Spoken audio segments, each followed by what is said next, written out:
Andũ icigo cia Sabor na Bekibon maumirire kwionera ũrirũ wa macini cia hinya igitelefoni njoru wa irĩma-inĩ cia Tugen.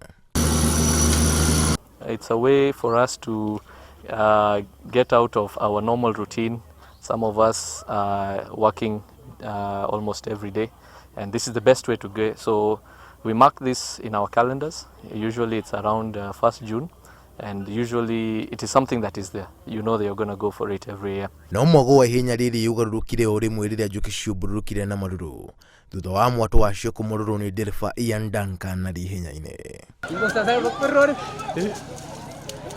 Ndereba acũngĩrĩirio gũtiga ngari na ageria gwĩthara, no njũkĩ itikũmũmaga ikinya, ikĩũmbũka na maruru na kũmũratha. Mũico ndereba acũngĩrĩirio gũkoma na ngara rũĩ-inĩ na mwĩhoko atĩ maĩ nĩ makũhoria ũrugarĩ ũrĩa njũkĩ ciuma naguo. Mashabiki na eroreri magĩtongorio nĩ gavana wa Baringo Stanley Kiptis macũngĩrĩirio kũigĩrĩra magũrũ ciande.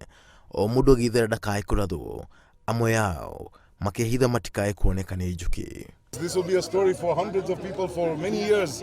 We were watching the charge and we got stung by a swarm of bees, and yeah, everyone ran. There was no charge after that. So it's going to be a story for everyone. Njũkĩ ihorererio nĩ mwaki ũrĩa wakirwo na ihenya nĩ mashabiki. Ũndũ ũmwe na maabitha a ũrigitani gwĩkinya na ihenya kũhoreria njũkĩ ici. I think we disturbed the hornet's nest, and in that way it's actually it was big danger but also fun. I mean, not many people have been stung by a bee, I think. So in this place, this is where the Baringo honey comes from, the great honey.